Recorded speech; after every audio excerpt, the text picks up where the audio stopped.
Hello, everybody. Welcome back. This is Dead Money with Dan Arfin. Like and subscribe to this fucking garbage so that you can always be updated about it. Holy shit. I'm happy about the fact that I've reached the grand old 50 episodes. You know, people love their round numbers. Got some wild hand histories and funny, stupid stories to recap from the previous week, so let's just get started. So last week I got to play with the blue whale again, and any session you play with him is always going to be memorable, probably for a multitude of reasons. But before I transferred into his game, I got into this hand, five-handed, against a European reg, a guy who I've seen a couple times but hadn't really played that much with. So anyway, yeah, five-handed, I raised to 20 with jacks. He 3-bets to 65, folds back to me. We're deep, and I thought about 4-betting, but one of the things about 2-5 is that the ranges, even when they're supposed to be wider, they never are. Like, just because we're five-handed, I don't expect this guy's 3-betting range to be that much wider than it would be when he 3-bets from under the gun 1 when I open under the gun. That may be slightly overstating the case. It's like pathetic, that it's like a guy, if he 4-bets you from the cutoff and say a 4-handed game. No, he just has aces most of the time. It's not because he thinks you're 3-betting wider so he can 4-betting wider. No, he just has his usual 4-bet range. It doesn't matter that you're playing in a 4-handed game. Anyway, so I just call. Flop comes 7-5 deuce, 2 spades. I have a spade. I check. He bets half pot, 65. I call. Turn is a 10. We go check, check. River's an ace. Perfect. I check. And he bets 175 until I guess about 260. And I thought about this for a little while. I'm not going to call. I almost folded like 3 times. In fact, I was a little weary about even starting this session, but I felt like I got to get some time in. We're 10 minutes into the game, and I just thought this guy's probably capped at 1 pair. Probably capped at ace-king. So let's see how much he wants to put in with it. So I jam. About 1,500. And he thought, not super brief, but didn't take too long to fold. So that one felt good. Finally got a big bluff over. Hello. Usually they either nit roll the shit out of me here with like second set or something. So, blue whale time. Blue whale is very deep in this hand. And to his left is this new face reg I've been seeing the last few weeks. He is extremely annoying. He is a gigantic troll, and I don't even think he realizes it. He never shuts up and never says anything interesting. He's another one of those guys. He wouldn't stop talking how he's been playing since like 2 in the morning. It's probably like 7 p.m. by now. He has piles in front of him, but he insists he's like barely winning. Just goes on and on and on. Then he gets into a pot with the blue whale, and he starts hassling him about having his green chips up front and visible. And this is a rule that doesn't go enforced very often. The dealers don't enforce it themselves. I almost never see a dealer with a player whose black chips or green chips are stuffed in the back tell him, hey, put them up front, even though they're supposed to. Occasionally a player needs to be told, and when they do, it's no big deal. Now this reg, we're going to nickname him Mighty Mouse. Mighty Mouse is sitting to the blue whale's left. He can see his fucking chips. He's not in a seat where he can't see his green chips. He's right fucking next to him. Yes, technically the blue whale should have had his green chips in the front row of his fucking chips where everyone could see them easily. Yes, they weren't in the perfect location. But this is the blue whale. Use a little fucking discretion when you're dealing with huge fish. You gotta pick your battles for when you tell them what to do. He didn't have no idea what he had in front of him. He's like, I can't see. The blue whale says to him, he's like, can you just play your game? You complain more than my ex-wife. They got a fucking foreman involved with this. And he's just explaining to the foreman. He's like, I can't see what chips he has. I need to put him up front so I know how much he has. It's like, dickhead, just look. You're right next to him. This is the kind of fucking common sense that just no one seems to fucking have. What the fuck are you doing? I'm not saying the blue whale would necessarily leave over something like this, but you don't know. There's no upside. So he's facing this reg, Mighty Mouse, and I just thought Mighty Mouse is probably going to, I said to somebody else, I said, watch, this is the part where he folds now, because goes through all this fucking trouble and then doesn't play. But he didn't fold. But then he wasted a shitload more of our time later on. There was a raise from the Blue Whale. He had moved seats, and then another reg 3-bet, I think to like 65, and then Mighty Mouse cold called and the Whale called. And I think the flop was 4-8-7, and the Blue Whale checks, the reg bet, Mighty Mouse called, and the Blue Whale called.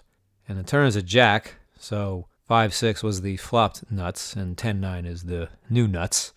Blue Whale checks. I think the reg bet like 215 or something. Mighty Mouse calls. The Blue Whale jams like 650-ish. And now it gets to the reg, and he rejams like 1900, 2000. It was a big fucking rejam. And now it's to Mighty Mouse. And he goes into the tank. He's doing the whole show. Oh my God, what do I do? I mean, it's just...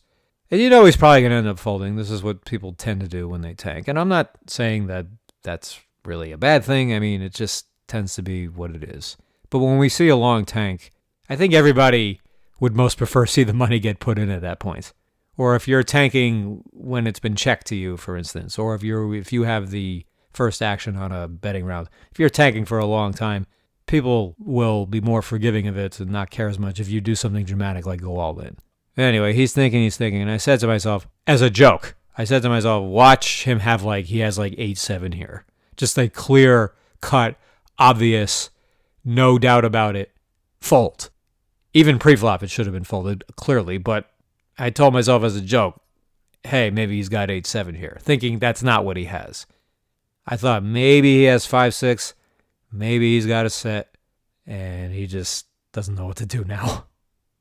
Oh, and one thing I forgot to add, this is one of the funniest parts of the whole hand. As soon as the reg went all in, Mighty Mouse immediately said count. He didn't say call, he said count. And the reg said, wait, did he say call? And then there was a bit of a confusion where we thought, where the reg thought maybe Mighty Mouse had said call. And then the Blue Whale said, he said call! Which he didn't. But by the Blue Whale saying that, it's pretty clear the Blue Whale has either the nuts or at the very least the hand he wants to get called by. So that was kind of hilarious. I mean, it just makes it even more obvious that you should be folding any somewhat marginal hand. But Mighty Mouse is still taking forever. And then, in fact, he does turn over 8-7 of diamonds. Oh my fucking God. And he folds. And the Blue Whale has the nut straight. And the other reg has a set of jacks. And then a 7 or an 8 came on the river. So Mighty Mouse was sick at first because he hadn't seen the hands turn over yet. He folds, sees he rivers a full house, thinks for a second that he won, then sees the other reg turn over jacks full. And now he's just giving him a huge pat on the back, giving himself, oh, I lost the minimum. Oh, I slow played. You fucking moron. You cold called the 3-bet from the big blind with 7-8 suited. $65. And you're claiming that this lost you the minimum because you only called the flop and turn bet? How about folding pre? How about losing $5? That's losing the minimum. In fact, the reg even told him that. So, whatever. Then I get dealt pocket kings. Raise, we go 4-way. Small blind calls, he's new. And the flop came, I think, king, queen, 8? Rainbow? Checks to me, I was third tacked out of 4. I think I bet 45. In position player folded. The small blind called, and now the big blind. Yeah. The new player was in the big blind, not the small blind. He raises. He made it 195, I think. I basically min-clicked. I made it 375. I don't know. I can probably 3-bet to a bigger size, but whatever. The main thing is just not to go too big. Small blind tanks for a little bit, and he folds. And the small blind is this... He might be French. He's a reg who usually comes in overnight, but he was already there. So I think he was also on a very, very long session. Anyway, he folds, and now the big blind 4-bets. All right, looks like we got a cooler. I go all in. He's like, I don't know if I can fold this. He had a set of queens. He didn't 3-bet pre. I got him so butt-fucked here, and I hold. But the turn was a 10. And then Frenchie jumps out of his seat. Oh, I hit his jack. Why didn't you just call his check raise? Yeah. Oh, I'm sorry that I didn't allow you to have an easy draw to just stack both of us. I'm 3-betting the flop to make sure Jack 10 doesn't call. He only has ace Jack. He only has a gut shot. Even if I did just flat the 195, he's got to call another 150. Plus the redraws in case he does turn the best hand. this is not a fist pumping spot, but the guy's not that fucking good, so of course he thinks it is. But he's like acting like I should have like not 3-bet the flop so that I can just let him stack. Oh, shut the fuck up. Then that game broke. Then I moved to another table, and the table actually seemed decent, but I was just getting very bored. Things were just moving very slow. I think the first or second hand I was dealt, I raised to 50 over the straddle from the small blind with ace-4 of diamonds, and I think the big blind like min 3-bet me. I called and folded flop. Then 20, 30 minutes later, I raise, and he's like, "Is that the first hand you played since you sat down?" I said, "No, it was against you. You 3-bet me." And he's like, "Oh, I'm that old." He wasn't that fucking old. All right, so nice to catch a big break. I had been running into a lot of shit, but that cooler obviously straightened things out. Which brings us to last night, Saturday night. I decided to just go straight away to the Venetian. Normally, if I play at the Venetian, it's walking over from the win, and I'm only playing an hour or two at the most just to wind down. They do those double board PLO bomb pots every 30 minutes, which could take anywhere from 2 to 7 minutes. I can take sitting out 2 or 3 of those, but like it's a real fucking pain in the balls if you're sitting there all day. And I had a long fucking session. And I don't want to play these double board PLO bomb pots. I don't care how bad everyone else is in them. I just don't want to do it. I'm even surprised still that the Nevada Gaming Commission allows this. I can understand permitting the bomb pot, but it just seems a little bizarro to me that they're letting you run bomb pots of a different game, of a game that's not on the plaque. I wish they would get rid of that. I know everybody else likes it, but I'm the party pooper. I wish they would get rid of it. Anyway, so I get to Venetian because they started a game early. I'm just looking to switch things up. Took about 40 minutes to get a seat. And as soon as I get there, though, I see the cutoff raise, the button flats. There's an ace-high flop, cutoff bets, button calls. Turn is nothing, check, check. River is nothing, check, check. And the button wins with ace-king. Okay, so he doesn't 3-bet pre and doesn't use any aggression whatsoever, turn or river, with a very strong hand. And then he's just laughing afterwards. He's like, yeah, I've lost so much fucking money with that hand. Oh, God, people and their unbelievably unrealistic, obscene expectations of hands. People, this is poker. Every single fucking hand is going to get crushed sometimes. Every single one, and multiple times over. This is a grind, people. Just because you lose or you get pummeled a few times doesn't mean you're supposed to turn into a fucking pussy when you have strong hands. So then a couple new players sit down. There's a straddle, and I got ace-queen suited in the small blinds. There's a couple limps. I raised to 65. 2 of them call, and the flop comes jack, 5, deuce. 1 club, 2 spades. So I got backdoor nut flush draw, backdoor Broadway draw, backdoor wheel draw, overcards. Not bad. Not great, but not bad. I check, middle position. He bets like 75. The other guy folds. And when someone bets the flop into an unknown, uncapped range with players behind them, that tends to look pretty strong. But he also only bets 75. And it's just some white kid, and he's got like 700-800. I don't know. He doesn't look like he's gonna be too much of an expert. I'm a little weary about doing this, but who knows if this guy wants to get stacked immediately with something that might not be very good. I mean, I might have the best hand, too. So I jam like 2x pot, and before too long, he folds. He didn't think that long. He seemed mad when he folded, too. Then it folds to me. I got ace-3 off in the cutoff. I make it 20, and white boy calls in the big blind. Comes 10-6 deuce rainbow. He check calls 20. He thought about it first. Turns an ace. He checks, I check back. River's a king. He bets 55 into 80. I call. He's got 7-5 offsuit. So he just defended big blind, reverse floated flop with 5, 6, 7. And then I catch top pair and he bluffs river. That's what happens when people get mad. I mean, they take it so personally if you beat them once or twice. I mean, if we hadn't played that pot on the flop, if I just say it wasn't in that hand and now we're in this hand, he's not going to call the flop. But he's mad at me for check jamming him on the other hand, so now he's just going to over-battle me with a piece of crap, and the guy has no idea what he's doing to begin with. This is how you start to crush people. So then there's a limp, and Mr. Ace-King Fearful, who has lost so much fucking money with that hand, he raises to 20. He seemed to have some sizing tells pre-flop. He just seemed like a really bad nit. There were a couple calls. I had been quiet. I 3-bet to 130 out of the small blind with pocket 5s. The original razor calls is one fold and the button calls. Yeesh. Pot's close to 400, I guess. Flop is Jack 8 deuce, rainbow. We all check. Turns a 4 of spades, 2 spades. I bet 120. I don't even know if this is a good move, but they both fold. That was a very pleasant result.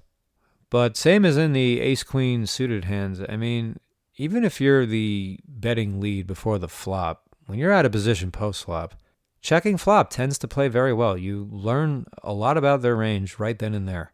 Whereas if you bet the flop and they call, you know a little bit about their range, but I think you know even more when you check. Because if they check, that tends to cap them. If they bet small, that tends to cap them.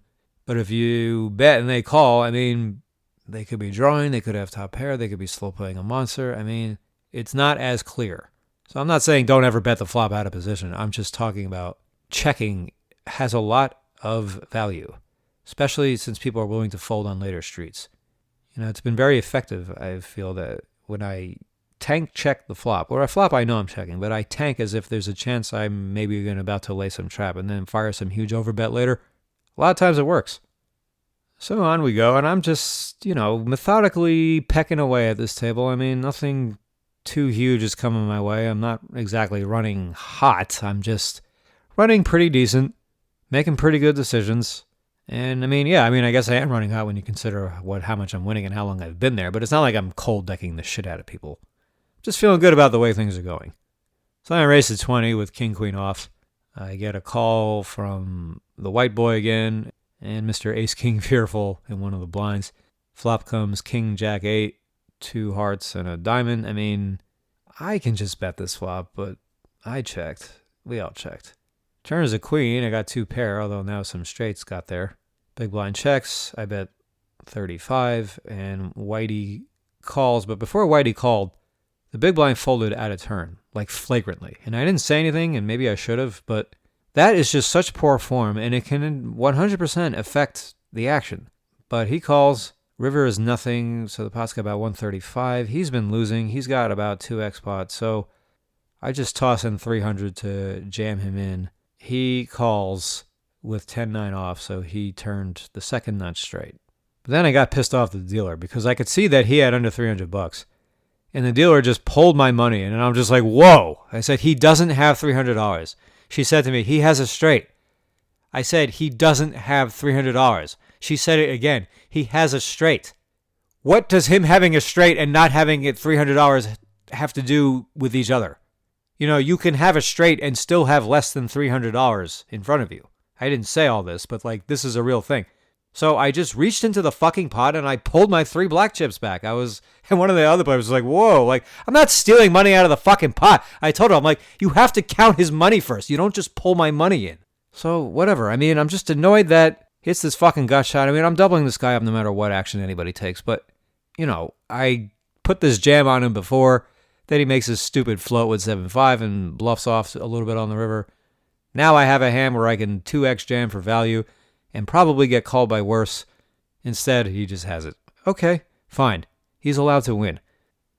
Anyway, so we have a nitty player who I saw the week before Venetian. He lost a hand, then he raced a 30, which made me nervous about the sizing totals. But I had kings and I 3-bet to 90, and he folded. Okay. He was pretty deep. I didn't use this huge size. What the fuck did he open the 30 with? Okay, whatever. A little while later, I get kings again. Raise to 20. No one calls. And, I'm halfway out the door because I was planning to go get laid. But then I get ace, queen, and diamonds. I raise to 20, and 3 people call, including this German player. And this German player, I'd played with him for a few hours already. He seemed okay. I'd actually played a 4-bet pot with him where someone had raised to 10. I 3-bet to 35 with queens. He 4-bet to 150. This was in the very beginning, so I didn't know him yet. I called. Flop was 9-7 deuce. He only bet a third. He bet 100. I called. Turn is a jack. There's a 2-tone board. He checked, and I kind of get the sense he was giving up, but I didn't want to get check jammed on. So I just checked back. Maybe he'll bluff river. River was nothing. He checked.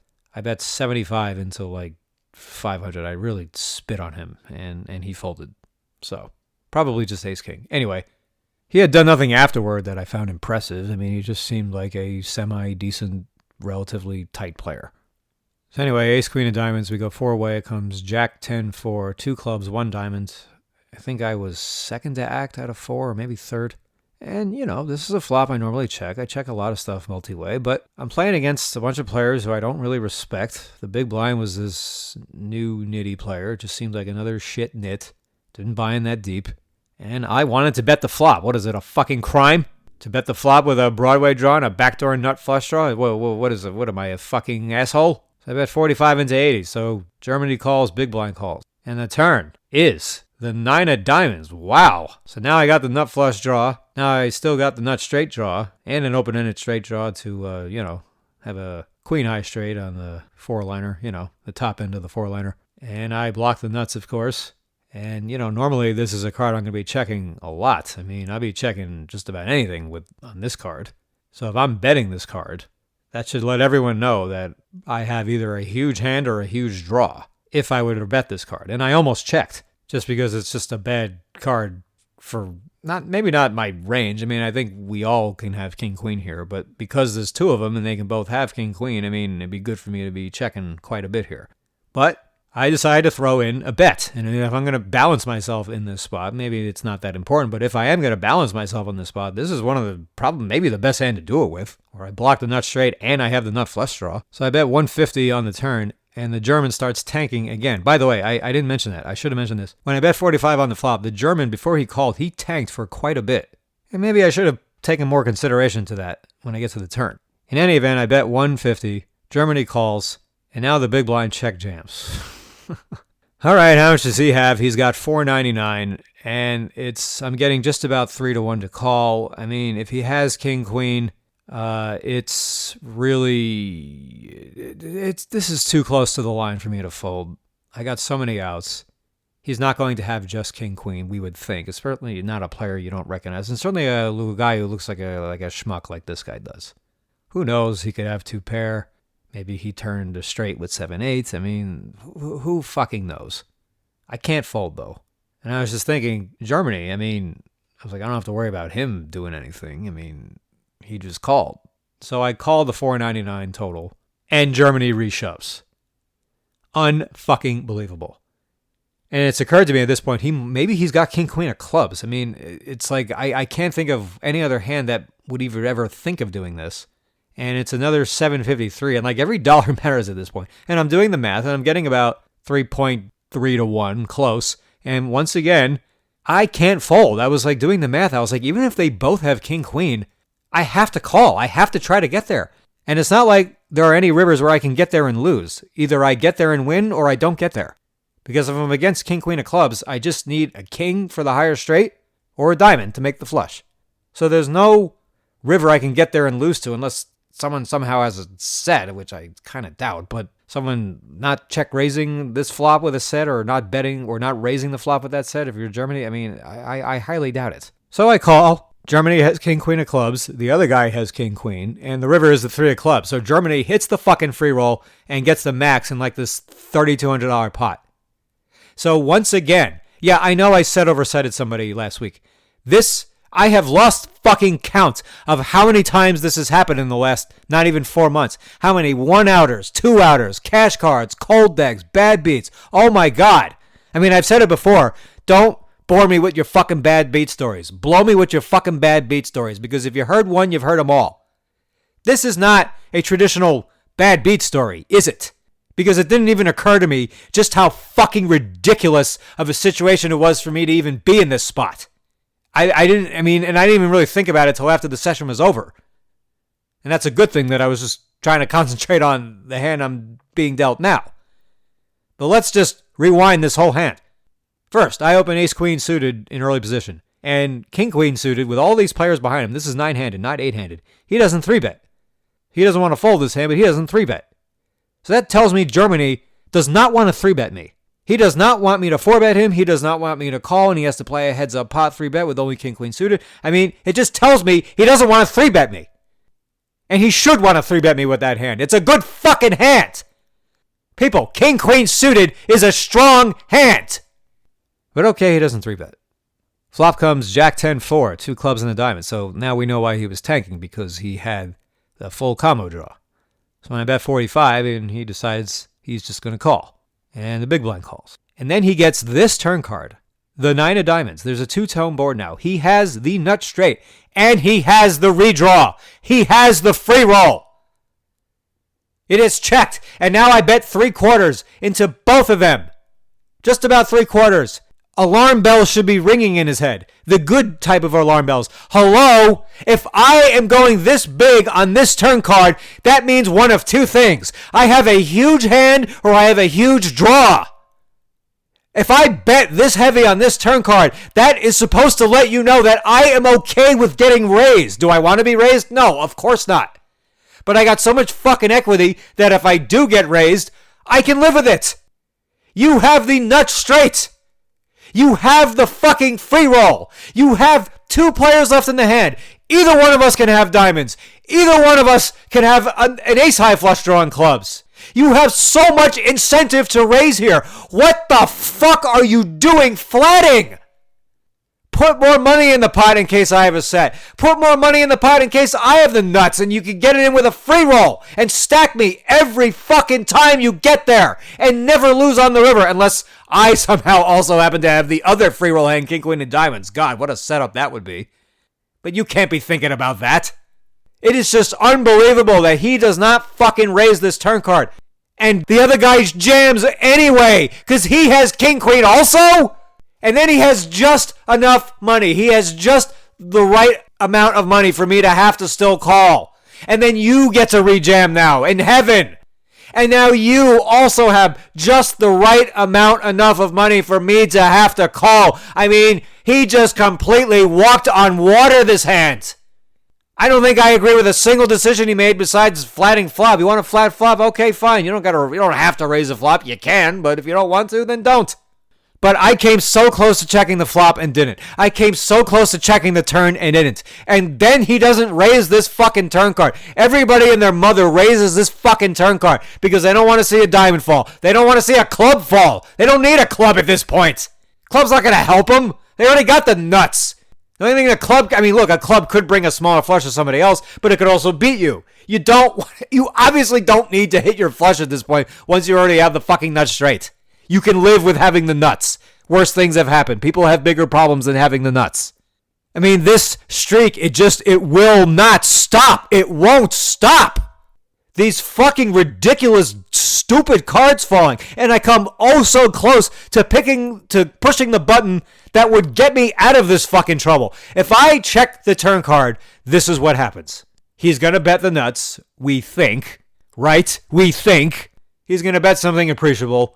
Big blind's going to go all in, and I'm going to have to call, 500, getting not a good price at all, and the action is not even complete yet. So I would probably just have to fold, as shitty as that would be.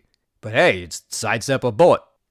This turn card comes, I'm like, okay, yeah, I should check, I know I should check, I can usually check. But you know what? I think I can bet this one time too. I think I can get away with this. I think I can throw in a bet here with this hand. And this is what happens. But let's just say, I bet, and let's say he raises. Let's say he raises the 4 or 450. Big blind's going to go all in. It's 499. And now I will have to call the 499, but I can do so with impunity because if I bet 150. When Germany makes it 450, when the big blind goes all in for 499, that is not a complete raise. So I can call the 499 knowing that Germany cannot re-raise.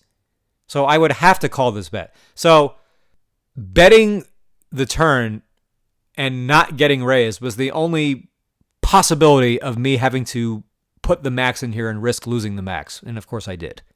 I mean, his decision to flat the turn there is just, it's so senseless. It's so stupid. I mean, some of these nit rolls I've taken the last few months, I mean, we're playing against these players who are trying really hard and really think that they can make it. And they're just these fucking shitty, nitty players, and maybe they do win. I mean, I'm not saying they don't win. I mean, you don't even have to be that great. You really don't. When you see some of these hands, these people, they take forever to put the fucking money in with. It's like, oh my God. And they still need a wheelbarrow to go to the fucking cashier every day. But when you get nit rolled by somebody, it just gives you a lot of information about how they think about the spot. So it's just unbelievable. That hand was just unfucking believable. How many different things had to happen just for me to even possibly lose the max there? And they all happened. These motherfucking thunderbolts. They don't quit for fucking 2 days. And you already know what happened after that. You know, you always get put into another predicament right after. Some other fishy-looking player sits down, makes it 10 under the gun. Ace-king, fearful, flats. I make it 40 with ace-9 of spades. They both call. The flop comes 9-5-5 with one spade. They check, and I'm afraid to bet. But, you know, I bet 70, so of course I get check raised by the original raiser. He only makes it 150. Other guy folds, and I feel like I'm 100% spewing here, but it's such a small raise. I mean, fuck my life. I call. Turn is a spade. It's a 7 of spades. So now I got the flush draw. And he checks. Wow. Did not expect that. I thought, I'm not asking for trouble here. I'm just going to check back. And then I hit an ace. So now I got top 2. Missed the draw. And now he bets 100. He bets 100 into like 420, maybe more than that. Really small bet. And oftentimes I get very tempted to raise here. I mean, it's like, how does aces and nines not the best hand here? But I thought for a little bit, I mean, because this fucking hand rattled the shit out of me. This ace-queen of diamonds hand, I could not leave the game after that. I said I was planning to go get laid. After that, I fucking canceled it. Then an hour and a half later, I changed my mind, but then she fucking said nah. So fuck me. But the reason I canceled the getting laid plans is because it's like, you know, sometimes we lose big at games. You know, we play all night, and eventually you've just had enough. You may not realize it, but you're actually satisfied. You're not satisfied with the result, but you're satisfied with the day's work put in. You tried. This is what happened. After the loss of this fucking hand, after methodically just weaving my way through lots of good spots throughout the day and just outplaying people and just being on top of things, then all of a sudden, bam! You just get the fucking rug pulled out from under you, and now you're fucking stuck. And I was not fucking satisfied. I was disgusted. Absolutely disgusted. I can't remember the last time I canceled plans because of poker. I'd never do that. I have taken too fucking much of this shit the last few months. That it's just, I was in such a fucking mood after that fucking hand that I just couldn't quit. And yeah, I'm tilted as fuck, but I'm controlling myself. So I'm facing this stupid $100 bet, and I nit rolled the fuck out of this guy, call the 100 with top 2, and he just has trip 5s. He just has 5-4 diamonds. Min raises this under the gun. Calls the 3-bet out of position against 2 players, gets this flop. Basically, check min raises flop, doesn't bet turn, then bets tiny on the river. Then comes a hand where I got 6-5 suited, there's a couple limps. I raised to 30, one of the limpers called. He's another really shitty nitty player. I fluffed just a total airball, like ace deuce 7, no backdoor flush. You just feel so defeated whenever you get these kinds of flops. Anyway, he check calls like 35 probably, or 40, I don't know. Turns a king. He checked. Then I realized, holy shit, I was like, I can actually go nuts on that card. I mean, this guy, he's not good, but he wouldn't limp ace king. He would at least raise with it. And we know oftentimes he's going to be capped at a weak ace because there was a flush on the flop. So I bet 240. Then he's like laughing at me. He shows me an ace and folds. He's like, overbet. He's like, oh, you go smaller, you get some value. It's like, it never crosses any of these people's minds that maybe you don't have it when you do that.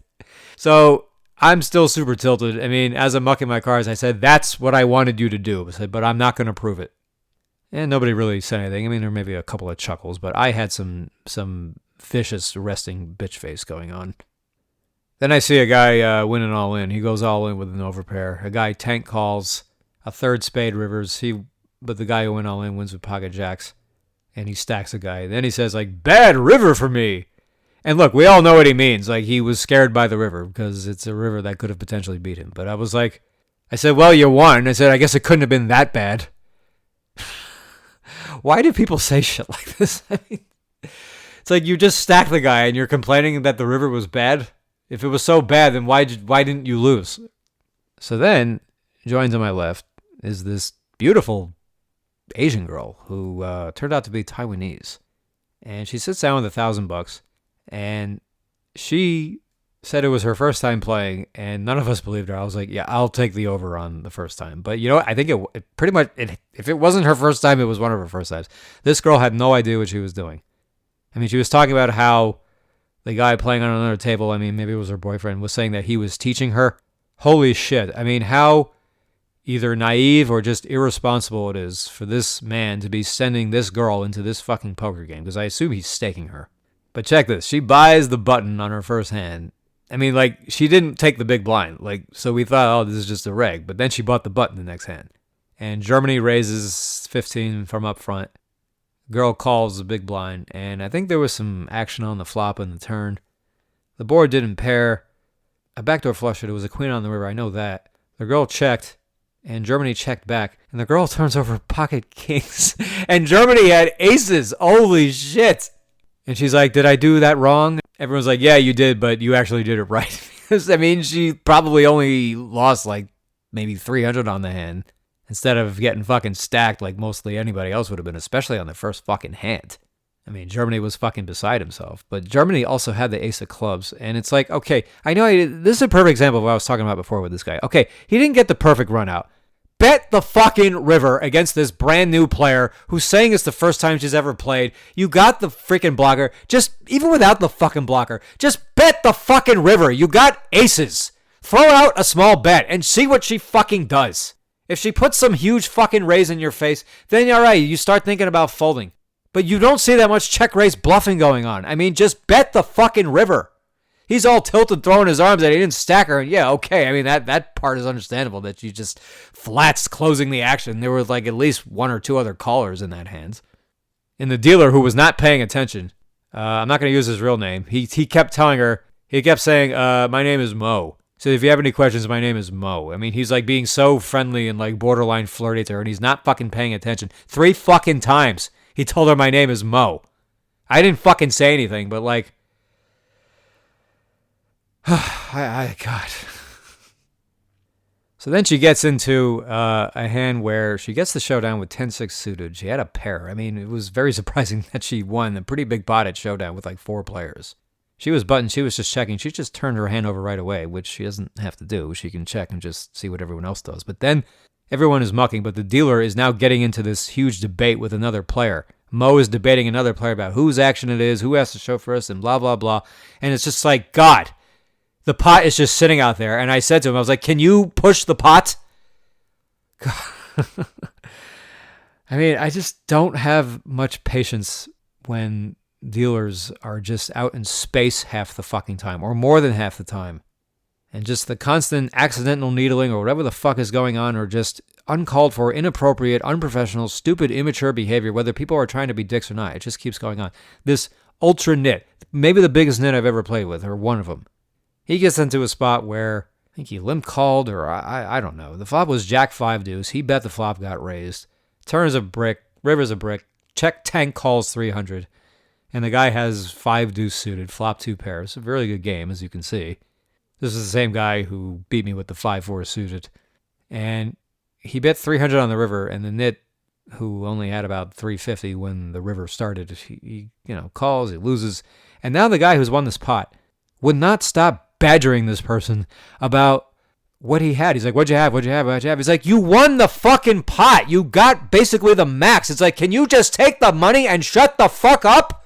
What the fuck is so hard about this? I know that poker is a social game and that not everybody is there for blood and guts and not everybody there is making a living and not everybody there is taking it as seriously as everybody else. Okay. But there comes a point where you just have to have a little bit of common sense. Shut the fuck up. The guy tanked. He called. You won. Just take the fucking money. What do you care what he called with? If you wanted to know so bad, why didn't you just make him show us since you're allowed to do that? We all consider it bad etiquette and everything, but you're allowed to do it. If you wanted to know so fucking bad, why didn't you just make him turn it over? Badgering him. What'd you have? What'd you have? I'll give you $5 to tell me what you had. Shut the fuck up!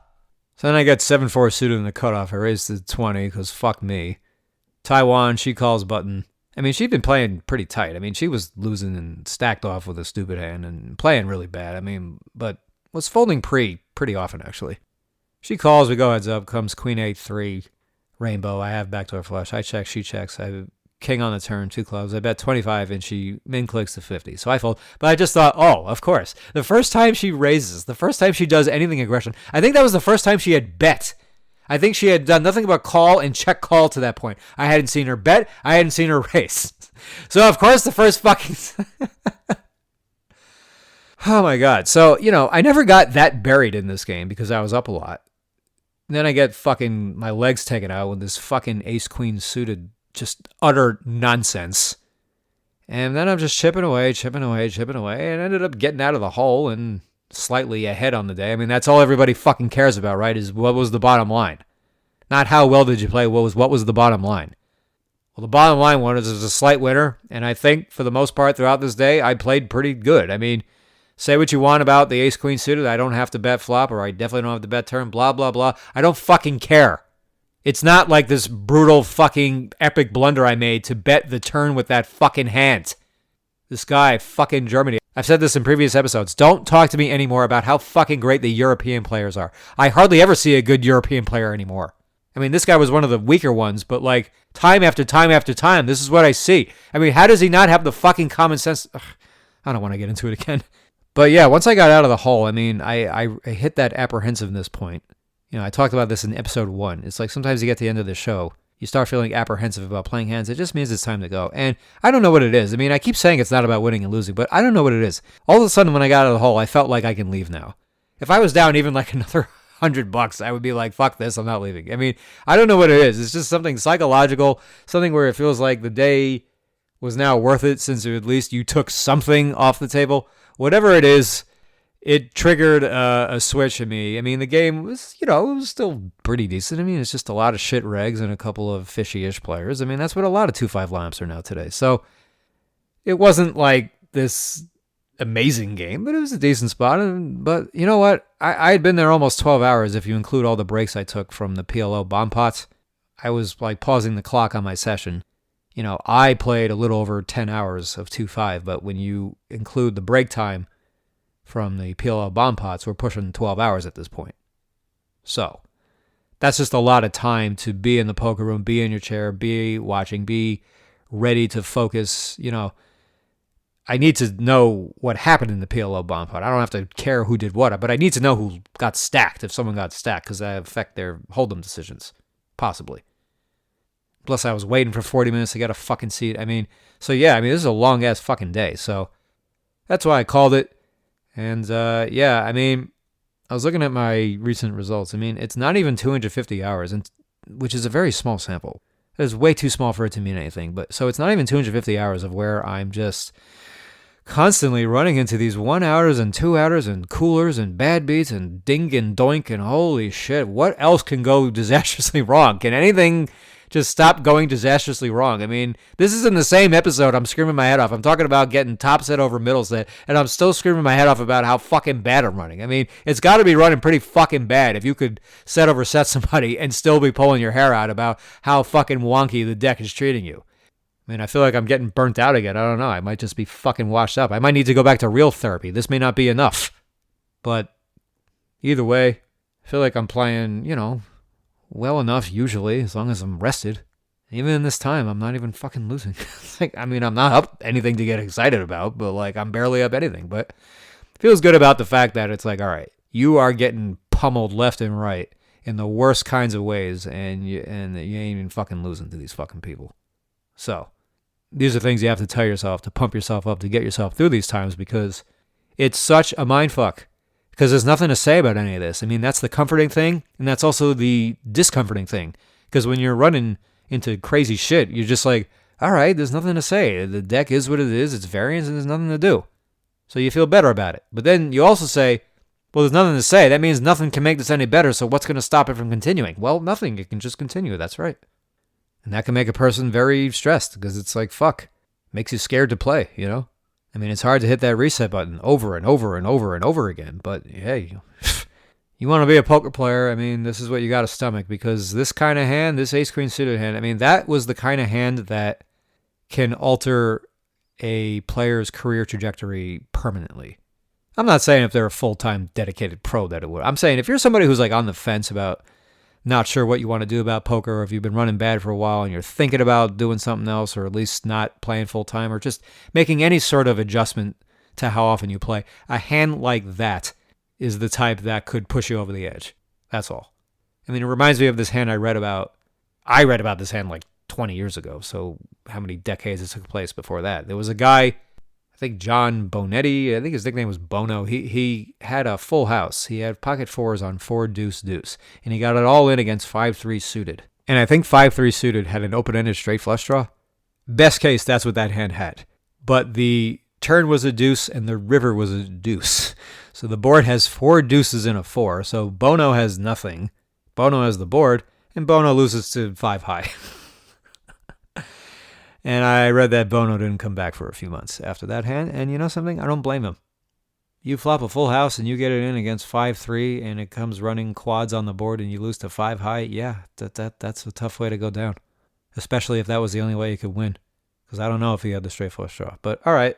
Thanks, guys. That'll do for this week. I want to get back out there soon, but I don't know. I mean, I'm still ravaged from the inside. This ain't about winning and losing, people. This is about the game. You can't play poker for the money. You got to play for the game. And just that hand, I mean, sometimes these sessions, you know, sometimes it's not just the money they take from you. They take a piece of your soul. And that hand, I felt like it took a piece of my fucking soul.